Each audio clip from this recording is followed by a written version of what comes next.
Back when I was 24, I moved into my first solo apartment.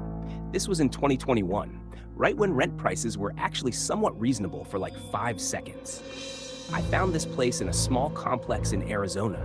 Nothing fancy, just a basic two-bedroom that I could barely afford on my graphic design salary.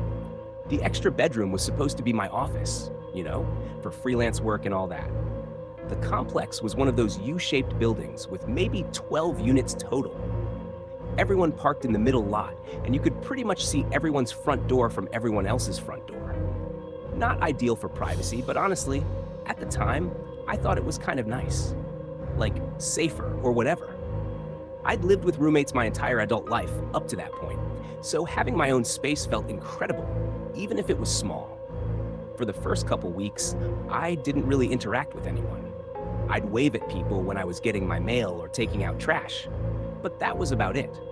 Most of the neighbors seemed like regular working people. A couple of families with kids, some older folks, a few people around my age who I assumed were also trying to adult for the first time. Then I met Derek. Actually, I didn't really meet him so much as he introduced himself. I was carrying groceries in one afternoon, probably around 6 p.m. or so, and he just appeared next to my car. I remember I had like 4 bags in my hands and was trying to close the trunk with my elbow, looking like an idiot, when I heard, "Need some help with those?" I looked up, and there he was. White guy, maybe late 30s, kind of tall, wearing cargo shorts and a faded Metallica t-shirt. He had this smile that seemed friendly enough. Honestly, I was relieved because I definitely did need help. "Oh my God, yes, thank you," I said. He grabbed 2 of the bags from me and walked with me to my door. Unit 7. His was Unit 9, literally 2 doors down from mine. We made small talk about the complex, how the AC units were loud, but at least they worked, stuff like that. He seemed normal, maybe a bit chatty, but normal. Over the next week or so, I started noticing him outside more often. Like every time I came home from work, he'd be out there. Sometimes washing his car, sometimes just standing on his little patio smoking a cigarette, sometimes walking to his car. I'd wave, he'd wave back. Sometimes he'd come over and chat for a minute. Nothing weird, just neighbor stuff. But then I started noticing he was always looking toward my apartment, even when he was doing other things. I'd glance over while I was unlocking my door and he'd be staring in my direction. He'd usually look away quickly or pretend he was looking at something else, but I definitely caught him multiple times. I tried to brush it off. I mean, we lived close to each other, and the parking lot was small. Where else was he supposed to look? I didn't want to be that person who assumes every guy is creepy just for existing, you know? Then one night, maybe 3 weeks after I'd moved in, I was in my living room watching Netflix.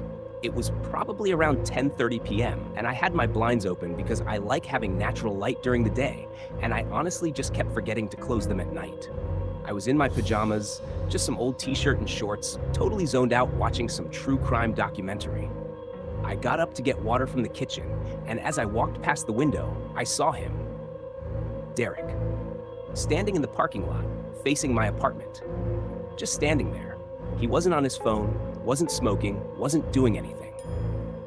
Just standing and looking directly at my window. I froze. Like, literally stopped mid-step. My first thought was that maybe he was looking at something else, but no. His apartment was in the opposite direction, and there was nothing else in front of mine except a small bush and the parking lot. I quickly moved away from the window and closed the blinds. My hands were shaking a little, which felt stupid because, he was just standing there. He wasn't doing anything illegal, but something about it felt so wrong. I texted my friend Monica. "Is it weird if my neighbor just stands outside staring at my apartment at night?" She replied almost immediately, Yeah, that's weird. Like how long?" "I don't know. I just noticed him. Maybe he's waiting for someone? At 10:30 at night? In a parking lot? Girl." She had a point. I peeked through the blinds again, just barely moving them so he couldn't see. He was still there. I watched for maybe 5 minutes, and he didn't move. He just stood there, completely still, looking at my window. Eventually, he walked back to his apartment. I didn't sleep well that night. The next day, I convinced myself I was overreacting. Maybe he was on the phone and I just couldn't see it because of the angle. Maybe he was waiting for an Uber or something. I don't know. I wanted there to be a normal explanation, but then it happened again and again. Over the next 2 weeks, I caught him standing outside my apartment at night at least 4 more times. Different times, too. Once at 9 p.m., once at almost midnight, once at like 1:30 in the morning when I got up to use the bathroom. I started keeping my blinds closed all the time. I also started parking in a different spot, farther from my door, just so I could see if he was outside before I walked to my apartment. One afternoon, I was getting my mail, and one of my neighbors, this older lady named Barbara from Unit 3, came up to me. "Honey, I don't want to alarm you," she said quietly, looking around like she didn't want anyone to hear, "but that man in Unit 9 has been asking about you." My stomach dropped. "What do you mean, asking about me?" "He asked me what your work schedule was, asked if you lived alone. I didn't tell him anything, of course, but I thought you should know." I felt sick. When was this? A few days ago. Maybe Thursday? Actually, it was Friday. It was Friday because I was coming back from my sister's. He just came up to me in the parking lot and started asking questions. I thanked her, went back to my apartment, and immediately called my landlord. I explained everything, the staring, the questions, all of it. The landlord said he'd look into it, but that unless Derek was actually threatening me or breaking some rule, there wasn't much he could do. Apparently, standing in a parking lot isn't a lease violation. That night, I was lying in bed around 2 a.m., couldn't sleep because I was so on edge, and then I heard it. A sound at my bedroom window, like a light scraping, almost like fingernails on glass. My bedroom faced the back of the complex toward a small wooded area. There was no reason for anyone to be back there. No walkway, no parking, nothing. Just trees and bushes. I lay there frozen, listening. The scraping came again. Then a soft tap, tap, tap. I grabbed my phone and called 911. I was whispering, which probably made me sound insane, but I was terrified. I told the dispatcher someone was outside my window. She asked if I could see them. I said no, I was too scared to look. She said officers were on the way and to stay on the line. The tapping stopped. I waited, phone pressed to my ear, hearing the dispatcher's voice, but not really processing what she was saying. After what felt like forever, but was probably 5 minutes, I saw red and blue lights outside. 2 officers checked around my apartment. They came to my door and said there was no one there now, but they found footprints in the dirt under my bedroom window. Fresh ones. They also found cigarette butts, the same brand Derek smoked. I'd seen the packs in his hand before. They went and knocked on Derek's door. He answered, and I watched from my window as they talked to him. I couldn't hear what was said, but after about 10 minutes, the officers came back to me and said he claimed he'd been home all night and didn't know anything about anyone being outside my window. They couldn't do anything. No proof it was him, even though, come on. Who else would it be? I didn't sleep at all that night. I pushed my dresser against the bedroom door and kept every light in the apartment on. The next morning, I called my parents. My dad drove 3 hours to come get me and help me break my lease. I moved back home for a month until I could find a new place. I lost my security deposit and had to pay a lease-breaking fee, but I didn't care. The landlord tried to keep me there, said I was overreacting, but my dad threatened to get a lawyer involved, and suddenly they were very accommodating. I found out later, after I'd already moved out, that Derek had been evicted about 2 months after I left. Apparently, multiple neighbors had complained about him. Barbara told me he'd done the same thing to another woman in Unit 11, but she'd moved out before I moved in. The landlord knew and didn't tell me. I still think about what would have happened if I'd stayed. If I'd kept brushing it off as nothing. I mean, he knew where I lived, knew my car, knew my schedule. The footprints under my window proved he'd been there, watching me sleep. Looking back now, all those times he was in the parking lot at night, he wasn't just standing there. He was watching to see when my lights went off, seeing my routine, planning. I've never left my blinds open at night since then. Not once. Story 2, the package thief. This happened when I was 29, about 2 years ago. I just bought my first house, nothing big, just a small 3-bedroom in a suburban neighborhood outside Portland. I was so proud of it, you know? First-time homebuyer, did all the paperwork myself, felt like a real adult finally. The neighborhood seemed perfect. Quiet street, lots of families with kids, well-maintained houses. The kind kind of place where people actually knew their neighbors' names. My house was at the end of a cul-de-sac, which I loved because it meant less traffic. My next-door neighbors on the right were the Johnsons, a retired couple who were super sweet. They brought me banana bread the day I moved in. On my left was a house that had been empty when I moved in, but about a month later, someone moved in there. A guy living alone, probably mid-40s, drove a beat-up Toyota Camry. I waved at him a few times, but never really talked to him. He'd just kind of nod and go inside. I worked from home mostly, freelance software development, so I was home a lot. I ordered pretty much everything online because honestly, who wants to go to stores? Amazon, Chewy for my cat's food, Target, you name it. I probably got packages 3 or 4 times a week. After my neighbor moved in, I started noticing some of my packages would go missing. Not all of them, just some. At first, I thought maybe delivery drivers were marking them as delivered when they weren't, or maybe they were leaving them at the wrong house.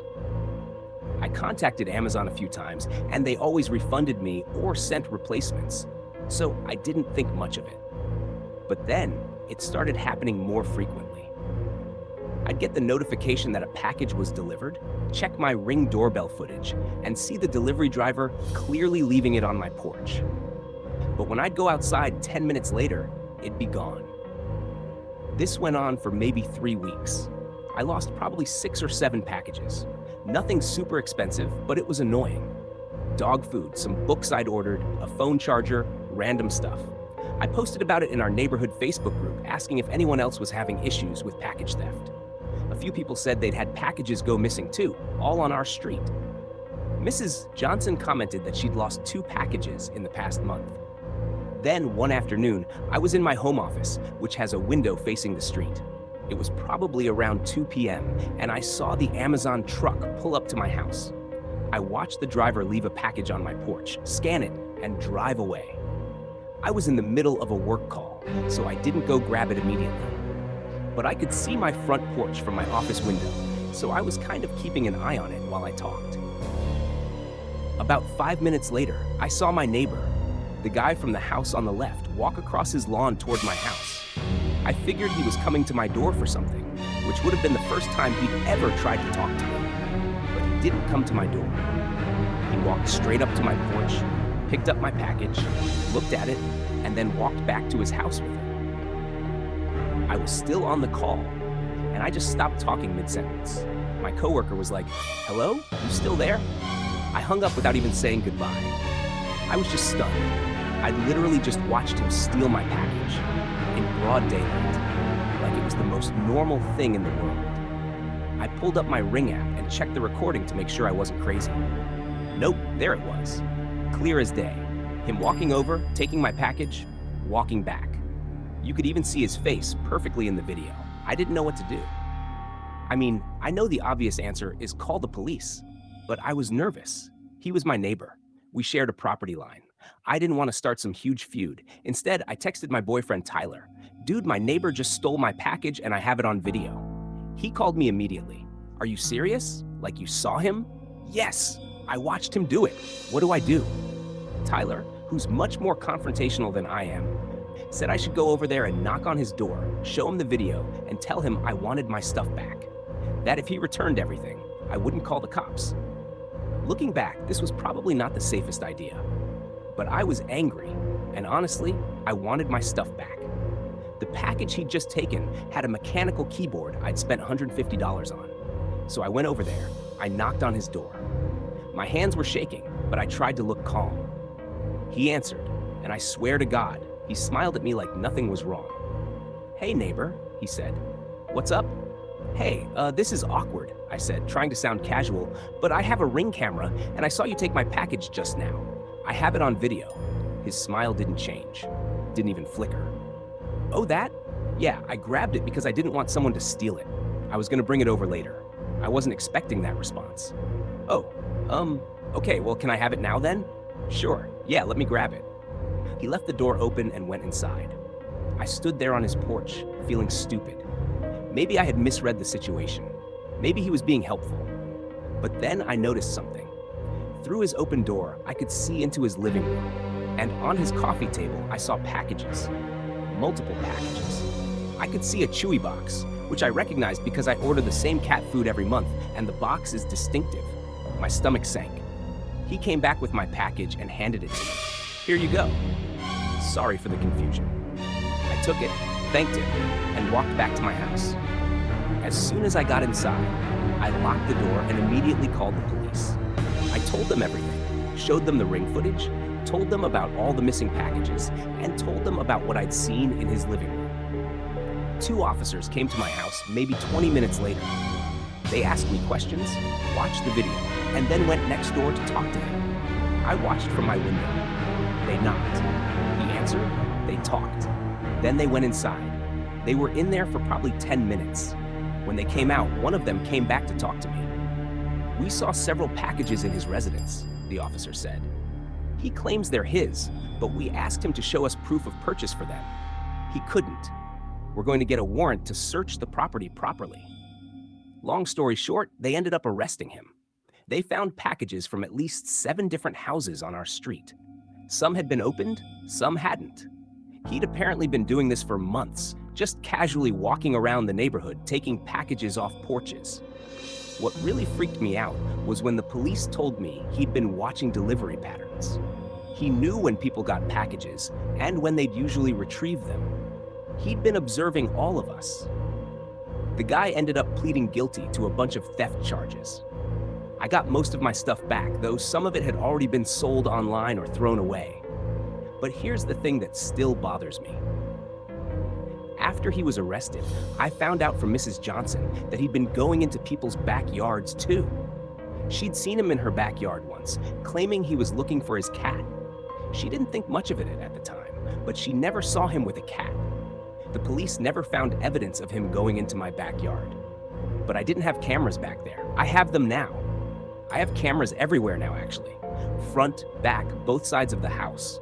It cost me like $800 to set up. But I don't care. I still think about what would have happened if I hadn't been looking out my window that day. If I hadn't seen him take that package, he would have just kept doing it. And I think about him in his living room, surrounded by other people's stuff, just smiling at me like everything was normal. The house is still empty. No one's moved in since he was arrested. I'm honestly glad. Every time I see that house, I remember him standing at my door, that weird smile on his face, lying right to me. Story 3, The Midnight Visitor. I was 26 when this happened, living in a duplex in a small town in Michigan. This was back in 2020, right in the middle of the pandemic, so everyone was kind of on edge anyway. I'd moved there for a new job at a hospital, working as a pharmacy tech. Night shifts, mostly, which meant I had a pretty weird sleep schedule. The duplex was divided pretty evenly, my side and the other side. Shared wall, separate entrances, but you could definitely hear your neighbor if they were being loud. When I moved in, the other side was occupied by a woman in her 50s. I think her name was Linda or Lydia, something like that. She was quiet, kept to herself. I barely saw her except when we'd occasionally get our mail at the same time. After about 4 months, she moved out. I didn't really think anything of it. People move, whatever. A new neighbor moved in maybe 2 weeks later. A guy, probably in his early 30s, named Chris. I only knew his name because I saw it on a package outside his door once when I was leaving for work. The first time I actually talked to him was when he knocked on my door asking to borrow a screwdriver. It was like 9 p.m. on a Tuesday. I'd just gotten home from a shift and was about to crash. "Hey, sorry to bother you," he said when I opened the door. "I'm Chris. I just moved in next door. I'm trying to hang some shelves and realized I forgot to grab tools when I moved. Any chance you have a Phillips head screwdriver I could borrow real quick?" He seemed normal enough, polite, apologetic about bothering me. I let him borrow a screwdriver from my kitchen junk drawer and told him to just return it whenever. He brought it back the next morning, knocked on my door around 10 a.m., which woke me up because I'd worked until 3 a.m. I answered the door in my pajamas, probably looking like death, and he apologized for waking me. Gave me back the screwdriver and thanked me. That should have been the end of it, right? One neighbor favor, done and done. But then he started knocking on my door more often. It was always for small things. He needed to borrow sugar. His Wi-Fi wasn't working, and could he borrow my phone to call the internet company because his phone died? His car wouldn't start, and did I have jumper cables? Each time, the requests were reasonable enough that I didn't want to be rude and say no. And it wasn't like he was coming over every day. It was maybe once a week, sometimes less. But I started to notice a pattern where he'd always come over when my car was in the driveway, meaning he knew when I was home. I worked night shifts 3 or 4 times a week, so I'd usually sleep during the day and be up at night before work. On my nights off, I'd try to fix my sleep schedule by staying up during the day and sleeping at night like a normal person, but it never really worked. One night, I think it was around 2 a.m., I was home on my night off, watching TV in my living room. I wasn't tired yet, just killing time before I tried to sleep. I heard a sound outside my door, like footsteps on the wooden porch we shared. I muted the TV and listened. The footsteps stopped right outside my door. Then I heard a light knock. At 2 a.m., I looked through the peephole. It was Chris. I didn't open the door. "Yeah?" I called through the door. "Hey, it's Chris. Sorry, I know it's late. My power went out and I think it's just my side. Is yours working?" I looked around. All my lights were on, TV was on. Clearly I had power. "Yeah, mine's fine," I said. "Weird. Must be a breaker or something. Do you know where the breaker box is?" "I think it's in the basement, but I'm not really sure. You'd have to ask the landlord." "Oh, okay. Sorry for bothering you." "No problem." I listened to him walk away and back to his side.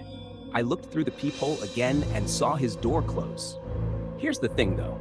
I could see under his door and his lights were on. There was definitely light coming from under his door. His power wasn't out. I tried to brush it off.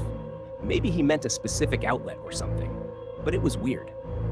Why would you knock on your neighbor's door at 2 a.m. for something that could wait until morning? A few days later, I was leaving for work around 10 p.m. and I saw him outside having a cigarette. We made eye contact and he waved. I waved back and got in my car. When I got to the hospital parking lot, I realized I'd forgotten my badge at home. I needed it to get into the pharmacy. So I turned around and drove back, annoyed at myself. When I pulled up to the duplex, I saw Chris's car was still there, but his lights were off. I figured he'd gone to bed. I grabbed my badge from the kitchen counter, was in and out in like 30 seconds. As I was walking back to my car, I noticed his curtain move. Just slightly, like someone had been looking out and then stepped back. At 10:30 at night, when he'd supposedly gone to bed. It gave me this creepy feeling, but I pushed it down. Lots of people are up at 10:30. It's not that late. Maybe he'd just laid down and heard me drive up. The next week, I started noticing more things, small things. Like, I'd come home and my doormat would be moved slightly, or I'd find footprints in the dirt near my windows that weren't there before. Once, I came home and I swear one of my windows was unlocked, but I couldn't remember for sure if I'd locked it that way. I started to feel paranoid. Maybe I was just tired from working nights. Maybe I was forgetting things. Then one morning, I woke up to my phone buzzing. It was a text from a number I didn't recognize. "You looked tired yesterday." I stared at it, confused. I replied, "Who is this?" No response. I screenshot the text and thought about calling the police, but what would I even say? Someone texted me? They'd think I was crazy. That night at work, I told my coworker Jess about everything. The knocking at weird hours, the moved doormat, the text, all of it. "Girl, that's your neighbor," she said. "It has to be. Who else would be paying that much attention to you?" But I've never given him my number. Doesn't mean he couldn't find it. You're on Facebook, right? Your number's probably in some data breach or something. It's not that hard. She had a point. I felt sick. When I got home that morning, around 4 a.m., I checked my Ring doorbell footage from the day before. I don't check it every day, usually only if I'm expecting a package or something. But I scrolled through the motion alerts, and there he was. Chris. Standing at my door at 3 p.m. the previous day, which was when I'd been asleep. He wasn't knocking. He was just standing there. For maybe 2 minutes, he just stood at my door, facing it, not moving. Then he bent down, like he was looking through the mail slot at the bottom of my door. We barely used the mail slot. I always got my mail from the shared mailbox down the street, but it was there. He stayed bent down for maybe 15 seconds. Then he stood up looked around, and walked back to his side. I felt like I was going to throw up. He'd been looking into my apartment while I was sleeping. I called the police that morning, showed them the footage. They went and talked to him. He claimed he'd knocked and I didn't answer. So he was just checking if I was home because he needed to ask me something. The looking through the mail slot? He said he dropped his keys and was picking them up. The police told me that what he did wasn't technically illegal. He was at his own house on a shared porch. Unless he tried to break in or threaten me, there wasn't much they could do. I broke my lease a week later, told my landlord I didn't feel safe, showed him the Ring footage and the text. He was actually pretty understanding and let me out of the lease without penalty. I found out later, through a mutual friend of a friend or something, that Chris was evicted about a month after I left. Apparently, the new neighbor who moved into my side reported him for similar behavior. I guess the landlord finally took it seriously when it happened twice. I still have that text saved on my phone. He looked tired yesterday. I read it sometimes and get that same sick feeling in my stomach. How long had he been watching me? How much did he see? I live in a regular apartment building now, with actual security and cameras everywhere. I'll never live in a duplex or townhouse again. I don't care if it's cheap. Sharing a wall with a stranger, not knowing what they're doing on the other side, what they're thinking, what they might be planning, no thanks. Never again.